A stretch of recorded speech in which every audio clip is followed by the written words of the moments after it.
Annie Genevard est en train de s'exprimer, ministre de l'Agriculture. C'est l'autre actualité du jour, mais je vous donnerai la parole. Pardonnez-moi. Annie Genevard. Que les agriculteurs français réinvestissent les routes et les rues de notre pays. Ils le font, je tiens à le souligner d'emblée, de manière pacifique, à l'exception de quelques épisodes dommageables, pour alerter les pouvoirs publics et au-delà, la nation tout entière, sur les difficultés qu'ils rencontrent au quotidien. Ces difficultés sont d'abord d'ordre économique. Revenus en berne, charges croissantes, distorsion de concurrence légitimement mal vécues. Elles sont doublées d'une épizootie grave qui touche le monde de l'élevage bovin dans le sud-ouest de la France. La dermatose nodulaire contagieuse génère une peur légitime chez nos éleveurs que j'entends pleinement.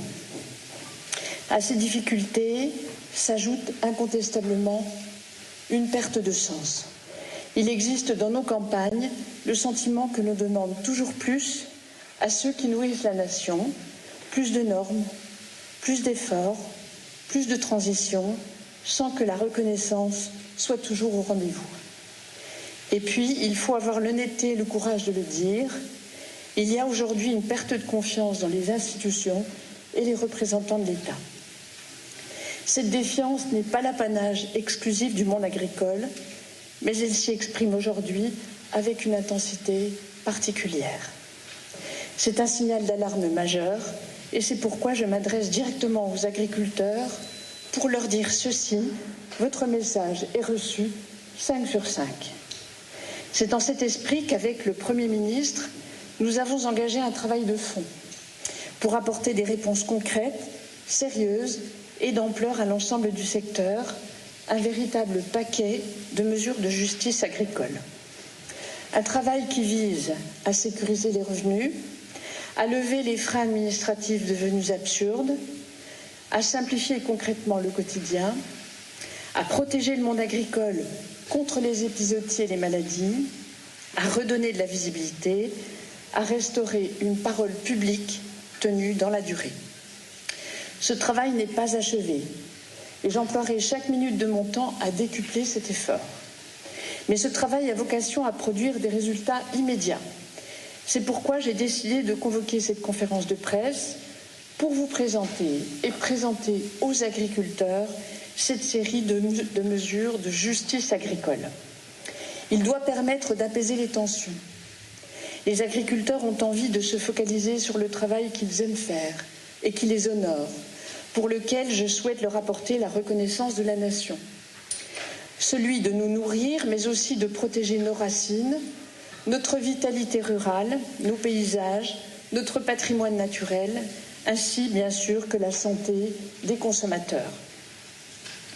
Je vais donc vous présenter une série de mesures concernant différents sujets.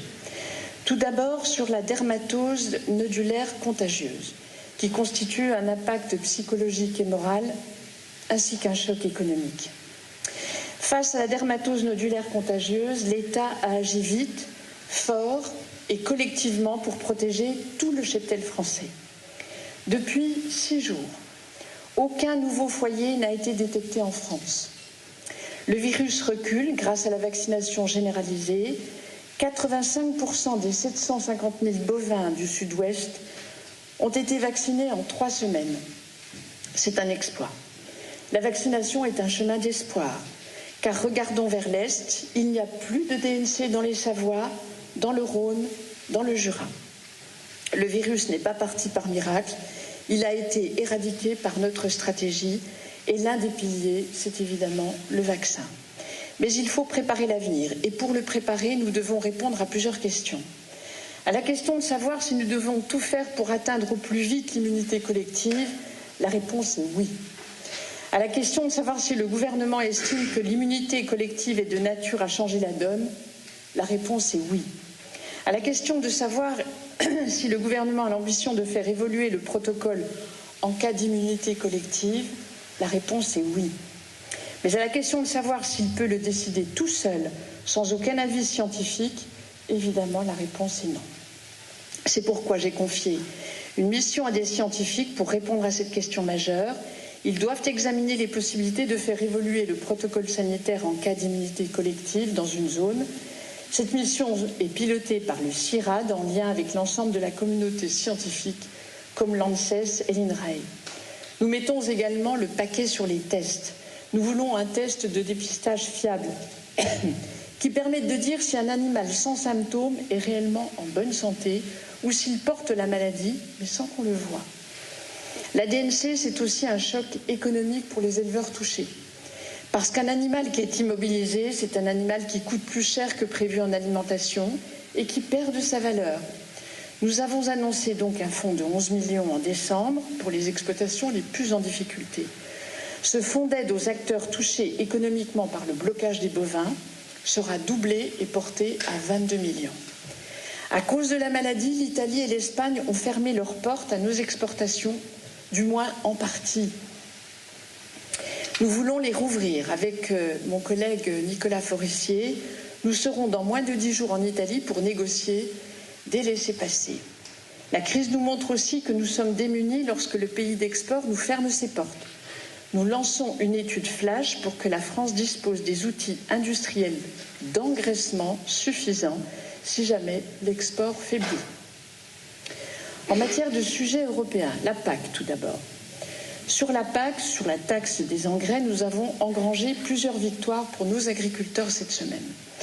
D'abord sur la PAC, le président de la République l'a dit, le Premier ministre aussi, et je l'ai dit, pas un seul centime ne manquera aux agriculteurs dans la future PAC. C'est un engagement formel, strict, qui sera tenu. Nous avons obtenu de la Commission qu'un budget supplémentaire soit fléché sur l'agriculture dès le début de la nouvelle PAC. Toutes les décisions seront prises pour que le montant perçu par notre agriculture reste le même, à tout le moins. Et maintenant que ceci est fait, nous restons mobilisés sur 3 axes. Donner toute leur place aux Outre-mer dans la PAC, prendre en compte l'inflation, car les prix ont beaucoup augmenté, et s'assurer que la PAC reste bien une politique commune et pas une compétition dangereuse entre pays. C'est le début de la négociation, nous l'engageons fermement sur ces 3 points.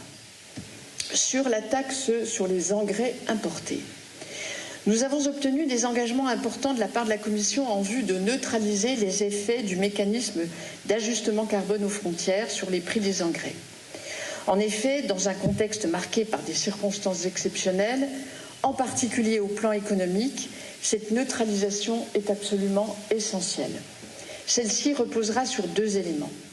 La suppression des droits de douane pour les engrais importés, mais aussi et surtout une suspension pour les engrais, du MACF pour les engrais sur la base de la nouvelle possibilité permise par la révision du mécanisme qui vient d'être mise sur la table par la Commission.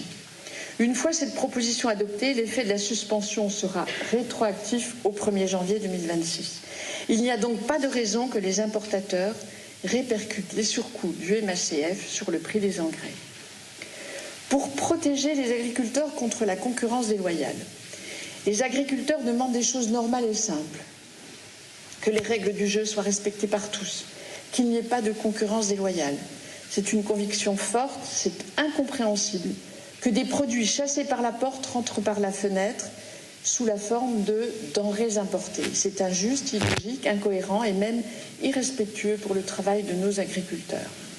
Nous continuerons donc à exiger que des mesures miroirs soient prévues à chaque fois que l'Europe parle de traité commercial. La mesure miroir doit devenir un réflexe, une protection salutaire et tellement de bon sens. Nous avons pris nos responsabilités récemment. J'ai ciblé 5 substances interdites à nos producteurs et j'ai interdit tous les produits étrangers qui sont traités avec ces substances. Et la Commission nous a suivis.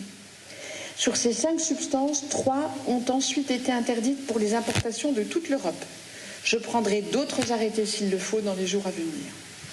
On le voit, les positions françaises font bouger l'Europe. La PAC, la taxe sur les engrais, la clause de sauvegarde, les mesures miroirs, ce sont des avancées françaises. Je connais la question souvent posée. Comment faire si les produits interdits arrivent chez nos voisins et rentrent chez nous?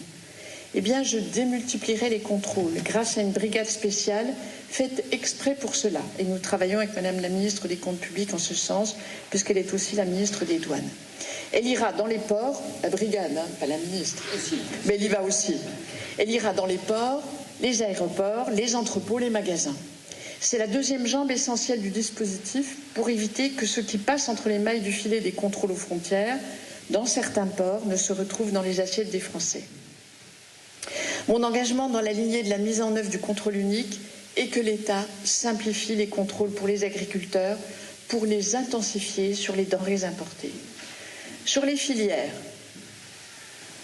le monde agricole dans son ensemble traverse une période de fragilité et de difficulté filière par filière. Nous augmentons donc le soutien de la nation pour résorber les difficultés conjoncturelles et les défis structurels. Sur le structurel, la viticulture. La viticulture souffre, comme vous le savez, et depuis trop longtemps, dans certains vignobles, éreintée par la déconsommation de vin, le changement climatique et la guerre commerciale qui fait rage à l'ouest comme à l'est. Au Citévi à Montpellier, fin novembre, j'ai annoncé un plan de sortie de crise viticole en 4 axes. Un nouveau dispositif d'arrachage pour adapter le potentiel à la réalité du marché. La prolongation des prêts de consolidation garantis par BPI avec des critères assouplis et des plafonds revalorisés. 15 millions d'allègements des charges sociales sur 2025-2026 et la sollicitation de la réserve de crise européenne pour financer une opération de distillation de crise des surstocks. J'attends la réponse imminente du commissaire sur cette dernière demande. Les prêts et les allègements de charges pourront être activés dès le vote du budget. La ministre des Comptes publics y reviendra.